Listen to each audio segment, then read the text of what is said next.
Hello, listeners. I'm Timstradamus, and welcome back to another Hump Day.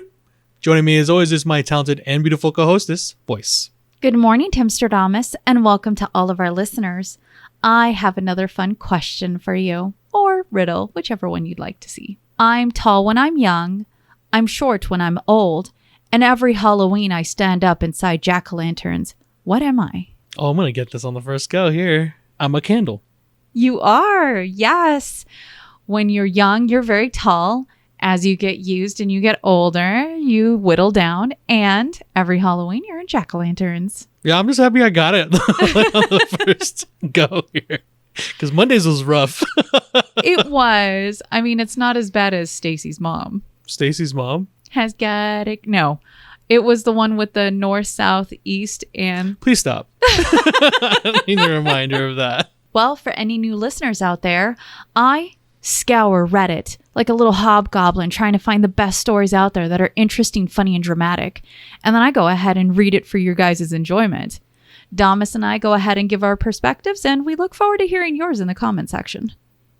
Dude, that is so good the way you did that. That was profesh. Thank you. I'm just going to enjoy some water.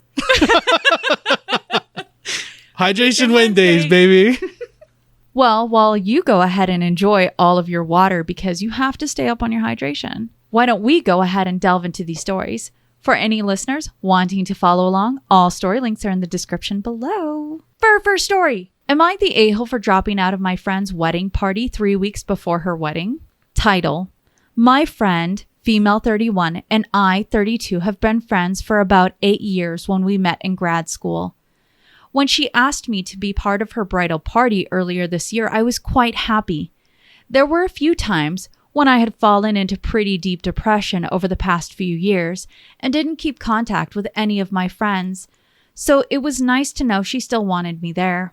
The problem is, as summer started, my friend basically stopped contacting me except through our wedding group chat and barely checked in with me at all. We had 1 or 2 text exchanges over the past few months, but that's about it. I know she was busy with wedding planning, but she didn't respond to my text about getting a new job until about a week after I sent it in the group chat, and she barely asked to hang out. I stopped reaching out to her a few months ago to see if she actually cared enough to reach out to me, and heard zilch from her. Everything came to a head this week when she made plans for drinks. She was dropping off my bridesmaid dress, and I just couldn't take it anymore. I started explaining how I didn't feel connected to her, and that she hasn't been reaching out enough to feel like a real friend, especially for someone in her bridal party. I barely know what's going on in her life, and she barely knows what's going on in mine, and I didn't feel close enough to her to be part of her wedding party anymore. She started crying and saying she was struggling a lot with work and depression. I can definitely relate, but as she was talking, I realized I really didn't feel that close with her or that I valued the friendship that much. I ended up leaving, and after thinking for a few days, sent her a text that I didn't think the friendship could continue given the way she acted, and that I really just wasn't that close to her. 2 of my friends are pissed that I ended the friendship so close to her wedding, and asked why I couldn't have waited a few weeks and then talk to her. But I honestly had no idea how I'd show up for her on her wedding day after she dropped me this summer. Edit: I should clarify, this post makes me sound worse than I am. Really, after she dropped me, I realized we didn't have much in common and weren't very close at all. If she had asked me right then to be in her bridal party, I would have said no. It's better for her not to have a bridesmaid in her party who didn't want to be there or value the friendship any longer, and I didn't feel like I'd be able to be there for her on her wedding day. Am I the a-hole? That at the end was so much fun to have her say, I realize this makes me sound like such an asswipe. Because that's exactly how it makes you sound. Could you have waited a little bit to tell her all of this stuff? Not when she reveals to you that she's been going through a tough time with work and depression. Because I think that's when she lays it out and goes, right after this conversation, I'm like, nah, I'm good. I realize that I'm just not close to you because I don't want to deal with your problems or hear you out. You know, this is what's interesting about friendships. One person can look at you, regardless of how much time has been away from each other. 1, 2 years, 3 years, an hour, 3 days. It doesn't really matter. You both have a way of looking at the relationship where she looked at you as, because you were a bridesmaid. I think you were invited to be one. Correct. She looked at you as a pretty close friend, in my opinion. And then for you, you looked at it as, we don't talk to each other every day, so this doesn't mean anything to me anymore. If you really felt that way about the friendship, you could have called and talked any point in those 2 years, right? Oh, but instead she wanted to test if this person would call her first. Testing anyone is a lack of communication skills, in my opinion. You could have just called. You could have talked to her if she really meant that much to you, or if you were feeling less than because you didn't have that connection you needed, you could have just spoken to her. OP, in my opinion, you are an a-hole. And just based off of that last edit, she knows she's an a-hole. The consensus on Reddit is our OP is an a-hole. For Redditors, they were straight with OP, and they said your post comes across as self-centered and petty. OP was called out for claiming, even on other posts, how they were close friends, but now they're not close enough to her standards. Many said that the best gift OP gave was that she no longer be around. Now, I find it funny because in one comment from our OP, they said that they thought her friend's wedding would bring them closer together. Is that really what she said? That's really what they said. And I'm baffled at that. Why you would think that an event that's supposed to be centered for someone and their partner would be about you and that friendship. It sounds like you needed to make time to be a close friend. You would have picked up the phone. You would have asked her what's going on. You would have communicated. Now for me, this is me probably getting more up in arms here than I really want to admit because it really bothers me. She braced, by the way, as she said that. The real get here is that this friend literally brought the dress and maybe even bought it too. To this OP. Oh. And rather than OP reaching out and saying, hey, I'm feeling this way, instead you test her just to see let's see how long it takes for them to respond.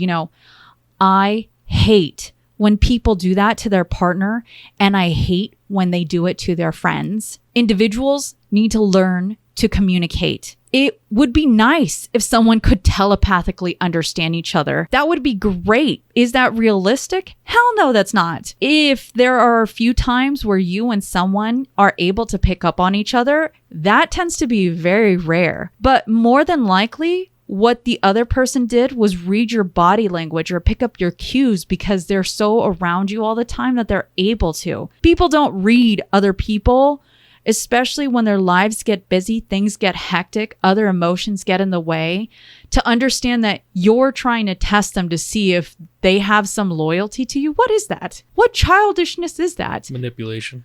It's awful. And to do that so close to the wedding, to actually mar probably what would be a good memory, because unfortunately we have a lot of expectations when it comes to our wedding. Whether you're a male or a female, you have these kind of just views of how you would like things to go with your friends, how you're trying to make memories, whether it's the bridal party or whether it's the getting together to get the dresses, because they had to. If our OP's friend actually brought the dress out, somebody had to be there to do the fittings, right? And usually it's done as a party together and made into a huge memory. So for me, I just wonder if our OP really isn't exactly as our Redditors pointed out, and they wanted to be the main character in the story, and they found a way to do it. I think what I find funny here is that they admit that they had essentially dropped out of people's lives because of their depression. And then they see that their friend essentially did the same thing. They're dealing with a lot. They said work and depression. They go, oh, I've dealt with depression, but I'm not interested in yours. Yeah. I'm telling you, all of this just bothers me. The good thing is we can grow. We just have to accept some of our flaws and work through them. Well, when I say Reddit definitely blasted them, they truly did blast it. I believe that. Well, let's go to our next story and see what you think about an excuse for a 13-year-old. Am I the a-hole for telling my sister he's just a kid isn't an excuse for a 13-year-old? My 26 female sister, L, 36 female, has a 13-year-old son, my nephew, Tyler. Yesterday was my dad's birthday. To get the picture, it was me, L, our sister, our aunt and uncle, and our 3 cousins. The middle one of 3 cousins, Grace, 32 female, has a daughter, Brooklyn, 12 female. Tyler and Brooklyn were the only kids there. Brooklyn recently broke her ankle and needs crutches for a few weeks. The kids were mostly in the living room, whereas everyone else was in the kitchen/dining room. I didn't think to check on them much because I thought 13 and 12 were old enough to know not to do something super dangerous like break a window. Besides, the living room is pretty close to the kitchen. We heard something crash down the stairs, followed immediately by shouting. Everyone's first instinct was to rush into the room, and so we did. We saw Tyler and Brooklyn wrestling over one of the crutches on the couch. Well, Brooklyn was sitting on the couch and Tyler was standing behind the couch, if you can picture it. Brooklyn ended up falling backwards off the couch and she started crying. Turns out, Tyler had thrown one of the crutches down the stairs into the basement and was trying to also get the other one thrown downstairs. After we made sure Brooklyn was not seriously hurt, she ended up being fine. Grace started asking Tyler things like, "What were you thinking? Why would you do that? What's the matter with you?" I wouldn't call it yelling, but her voice was definitely raised. A few other people joined her, and Elle immediately jumped in front of them like a soldier saying, "No one is hurt and he's just a kid." I thought that was ridiculous because one, although Brooklyn ended up being all right, she could have been hurt. And two, a 13-year-old? Really? A kid? That's a teenager who should know better. So I told her so. Just a kid is something used for kids aged 11 and below. After that, it's not an excuse. Elle thought everyone overreacted and she was pissed, especially at me. My God, really? And for everyone asking, I don't know why Tyler did that. Really, I don't.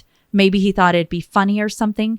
But since Elle is so pissed off, I'm wondering if maybe that was a line not to be crossed. Or maybe I'm overthinking because WTF? Well, am I the a-hole? WTF indeed. No, you're not the a-hole. Your sister Elle sounds like she hasn't taught your nephew any type of accountability yet. At 13, no. And that excuse of just a child thing should almost never be used. Those are all good teaching points. Every time you have a problem happen with a child, it's important to teach them. But if all you're ever going to do is not hold them accountable for the action, they're never going to learn. So obviously you're going to have a 13-year-old that thinks it's okay to grab crutches from a girl who needs them. She has a broken ankle. She needs these crutches and throw them down into the basement. Not just that, but then to forcibly try and take it to the point where she falls over backwards with the couch to get so physical is honestly alarming. At that point, you would be uninvited from every family function until you're willing to take accountability for your child and your child's able to take accountability for his actions. You are uninvited. That is not safe. What you now are creating is a problem we all have to deal with. So no, OP, don't feel bad in the way you handled that situation. Good for your rest of your family too. You don't deal with bad behavior. You use it as teachable moments. Like this could have definitely been that. But what that 13-year-old learned in that moment was that everything I do is okay because my mom says it's good to go. What a terrible life lesson you just gave that child. So the consensus on Reddit is our OP's not the a-hole. For Redditors, the just a kid excuse was out the window, period. And let me go ahead and read to you a top commenter because it had individuals laughing. They said, "Just a kid is used when a 4-year-old smeared PB&J all over his body to know how sandwiches feel, not when a teenager is purposely trying to harm an injured individual." And I know why Tyler did that, because his mom is an enabler who will not make him face the consequences of his actions. He probably knows his mom will come to the rescue and dismiss his behavior. Now, what I find really funny here is that this started a rabbit hole into other individuals and their just a kid moments, because a lot of individuals said this is very specific when you're talking about PB&J on your body. Is that something that you tried, Redditor? It had someone talking about how they turned themselves into a Dalmatian with permanent marker, or how a daughter decided to slather sunscreen at 8 p.m. because they wanted the sun to come out. You know, you got to try everything, okay? Especially when you're learning. Those are cute, just a kid moments that are teachable, but that do not have repercussions, as I guess you can think of as seriously as injuring someone physically just to have a laugh, I'm supposing. Yeah. Regardless, using that when you know that your child can watch themselves in another room for extended periods of time is not a good excuse. That's probably the end of my trope. Well, let's go on to our next story and see what you think about a response to bullying. Am I the a-hole for disciplining my daughter for exposing her bully's abortion? Since they were 11 years old, my daughter, 16 female, has been best friends with a girl who I'll call Sky. They both bonded over being rather quirky and overachieving girls. Throughout the years, my daughter stayed quirky while Sky matured quicker. She started wearing makeup, dating, going to parties, etc. Despite their differences, they still remained close until last year. Sky ended up getting pregnant with one of the popular girl's boyfriends. She got an abortion, and my daughter accompanied her for support. A few days later, a rumor started spreading about the abortion. Sky automatically assumed it was my daughter for some reason and turned everyone in their friend group against her. After that, my daughter gained a reputation of being a snitch who spreads rumors about her own best friends. My daughter was miserable at school. She didn't have a single friend and would spend every lunchtime sulking by herself. I've tried going to the teachers, but they said that exclusion is not bullying and you can't force kids to be friends with someone. Sky recently found out the real culprit behind the rumor, the popular girl whose boyfriend got Sky pregnant. My daughter tried to make things up with Sky now that the situation was all sorted, but Sky decided to continue scapegoating my daughter because she didn't want to stand up to the popular kids. I have tried supporting my daughter, signing her up for therapy sessions, encouraging her to make new friends, but she still regularly came home crying over Sky, saying that it's her fault everyone at school hates her. A few days ago, Sky's parents made a social media post pretty much denouncing their daughter. Apparently, someone sent them an anonymous email giving them proof exposing their daughter's behavior, including getting an abortion, having several ex-boyfriends/girlfriends, being bisexual, smoking marijuana, vaping, and getting drunk. I asked my daughter if she had anything to do with it. She admitted that she told Sky's parents, knowing full well how religious and conservative they are. She even bragged about how her actions resulted in Sky getting kicked out of the house, dropping out of school, and becoming homeless. I know she's hurting, but that's no excuse to put a child in that situation. I want to give her a punishment, grounding her, confiscating her phone/MacBook, deleting her social media, making her get a part-time job, anything to teach her the consequences of her actions. But my husband thinks my reaction is too extreme. He said Sky ruined our daughter's social life and she was only getting payback. He told me that punishing our daughter would be teaching her to become a doormat who never stands up for herself. He said our daughter did nothing wrong exposing Sky's delinquent behavior and accused me of prioritizing a bully over our own child. Am I the a-hole? What the spice of me to be? All I hear is pain. There's no winners. There's only losers. What started as a nice friendship that two girls had for a little bit through their childhood ended up turning into the weapons they used to hurt each other. Pretty critically. One girl ended up losing a close friend, and I guess all the other friends she had in school got alienated, sitting alone, social life. And at that age, social lives are very important. Don't care who you are. Everyone has to walk through that. And hers got basically completely destroyed because of a lie. She decided after losing everything that it's okay to do an eye for an eye. She went to her friend's parents that she knows is very conservative and very religious and gave them all of that information. You know, I wish instead of looking at it and seeing what their choices were. Now, don't get me wrong. We just got done saying, teach your kids accountability, right? We just got done doing that type of story. But when you have something so severe where you're seeing your daughter do a bunch of different things, way off script, right? We're talking about drug usage. We're talking about unprotected sex. we're talking about an abortion. There's a lot there. Instead of looking at it and saying, look, what are we doing wrong? How have we pushed her in this type of situation where we're having this huge lack of accountability? You instead just go, you know what? We're not even going to deal with this problem at all.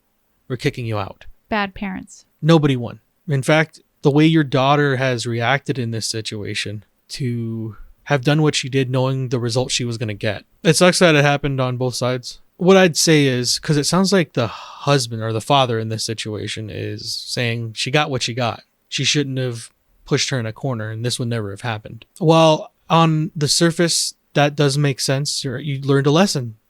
Don't use them as scapegoats. These are the consequences to the actions. I would hasten to say, though, at the back end of that, as the father in this situation, I don't like how he's looking at it. It doesn't make the situation any better to look at your daughter and say, she shouldn't have wanted that smoke. All you've done is created another cruel person. Yes, bad things happen to all of us, but it's not the things that happen to us that make us who we are. It's how we react to it. All you've taught your daughter is a terrible lesson, in my opinion. I understand the whole petty thing and everyone loving just giving someone what they gave you, right? Even I like a good petty story, but this one is just dark. There's not a winner. There's not a good lesson learned here.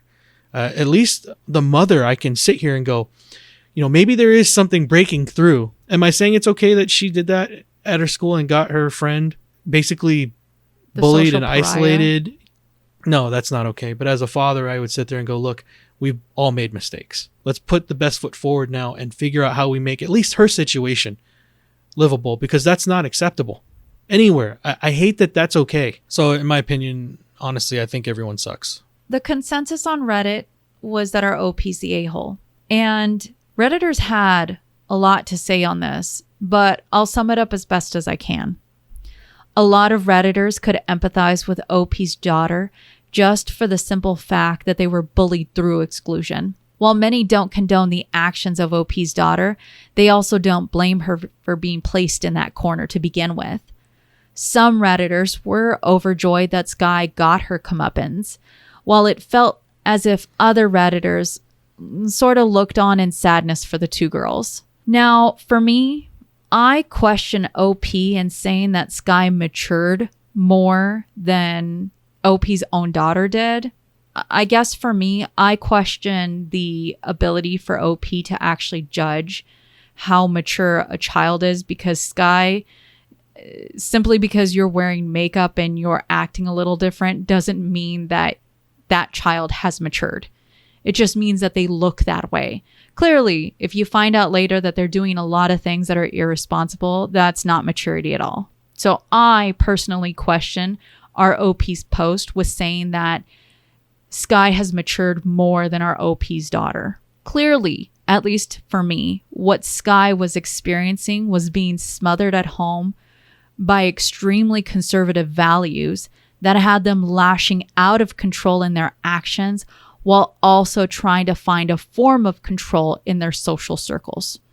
That is, for me, the easiest way that I can describe the situation. And then on top of that, for her not to even, I mean, don't get me wrong, if you think somebody's told private things, I feel like you're allowed to call someone out for it. Yes. But there's a difference calling someone out for it and then making someone a social pariah. And I feel like Skye went that one step further, probably because of a Mean Girls thing. I'm not sure. For her to continue to maintain that control, I mean, she was ready to make her friend the scapegoat when she found out who actually spread that rumor around. And she was still okay with her friend continuing to be the social pariah here. And for me, that shows that she's trying to maintain that control, even if now she has to lie to keep it, because she's got no control anywhere else in her life. So why not here? I am surprised that the school system didn't try and do more for this girl, because exclusion, not by choice, exclusion without the choice to do it, that is bullying. You don't get to choose. And yeah, you and I both know, Timstradamus, that being a high school, like, it's 4 years of your life and you have so much ahead of you where you can go ahead and thrive. But those 4 years seem so important.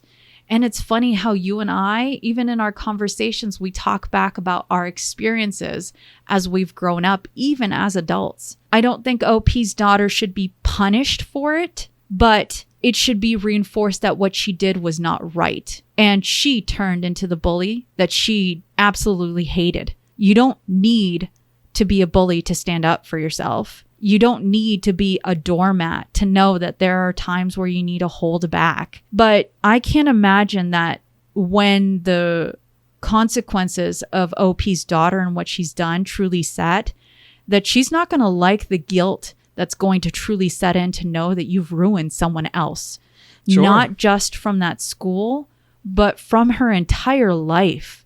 And that if our OP doesn't manage this properly with the father, truly manage this, they're going to create a very twisted person that's not going to care about hurting others, whether they're innocent or not.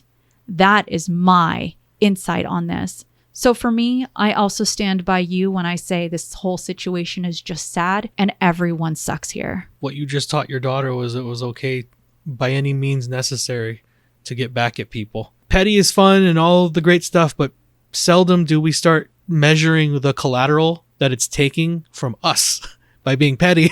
It's so much fun to get back at people, but that stuff comes at a price. In the end, it's just a really sad story. There are no winners. Well, let's go on to our last story. And I wanted to leave us off with a situation that is extremely baffling. Today, I fucked up. Random flea market item turns out to be radioactive. I bought this random item in a flea market in Berlin because it looked cool and it was cheap. It's been in my wardrobe ever since, until I took it out yesterday to take photos of it because I found out about the "What is this thing?" page. Lots of people came back with different answers, but a few people said it looked like it was radioactive and that I should go to my local fire station to check it. This morning, I phoned the non-emergency fire brigade number and explained the situation. 2 minutes later, 3 fire engines arrived to test the object, which was in fact radioactive. They then called for backup and 3 ambulances, 3 police cars, and a counter-terrorism CBRN bomb disposal unit arrived. They evacuate all the flats in the building, and after 4 hours, they finally removed the object. It turned out to be thorium.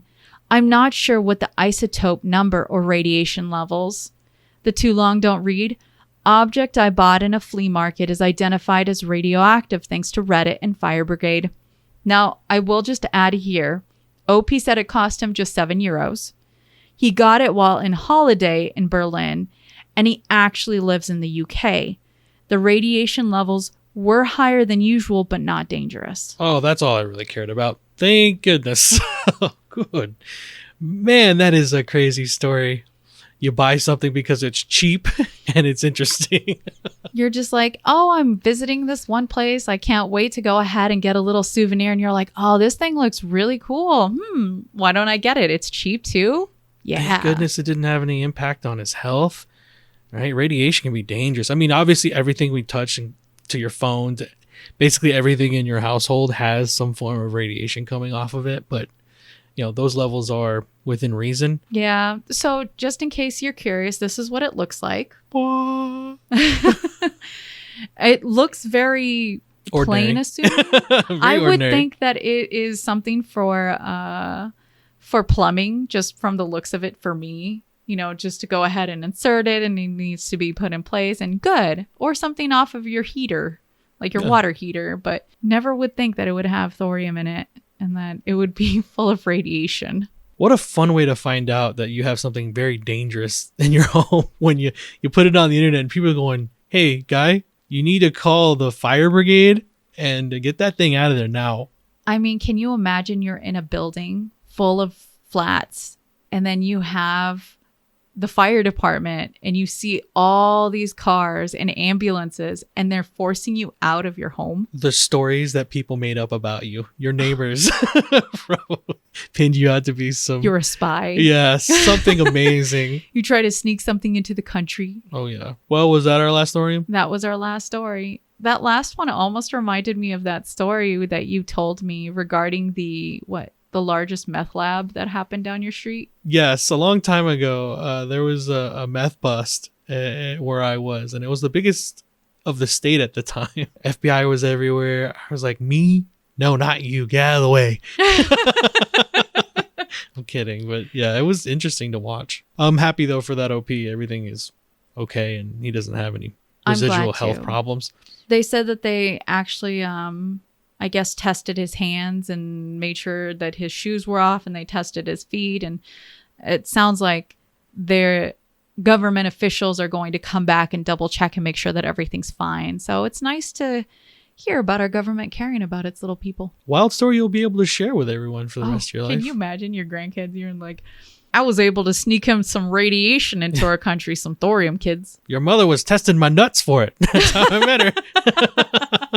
Well, as our stories come to a close, don't forget, you see in the world what you carry in your heart. If you have enjoyed listening to us read and talk about today's stories, please rate, subscribe, and turn on notifications for new content. It really does help. And we regularly post on Mondays and Wednesdays. On Fridays, we have our Feel Good Fridays, which is just nice feel good stories. And on our Patreon, we have our Damas After Dark, if you're interested. Yeah. We would also love to thank all of our Patreons for your continued support. Yes, we love and appreciate every single one of y'all. Mwah! And as always, listeners, we look forward to hearing your opinions in the comments below. What did you think about the stories today? What would you do if you found that you had radioactive material in your home? To the moon, baby. But honestly, I think the story that got to me was probably story 3. There's a lot in there, and I get why people would say that the mother is the a-hole for even remotely thinking that it's okay to scold her daughter because she's been through so much. But you really do have to think about the overall person and what the lessons are you're teaching your daughter in that moment. I think the hardest things that we can do is try and understand it from the other side so that we're making the best decisions for ourselves. Because I truly say, and I say this a lot, don't ever let someone else twist who you are as a person. You get to decide who you want to be. But when you allow such resentment and spitefulness to twist you, you become someone that you eventually don't like seeing in that mirror anymore. And that's not to say, do not be a doormat for anybody. But there is a fine line you can walk between teaching someone something and then at the detriment of yourself being the thing you did not want to become. I feel sorry for both girls. That's going to be something they're both going to have to deal with for a long time in their own ways, in their own circumstances, because yes, this is a ripple that, we don't see the full effect of till later down the road. And remember, if you post it, maybe we'll see it on the internet. See you guys on Feel Good Friday. Feel Good Friday.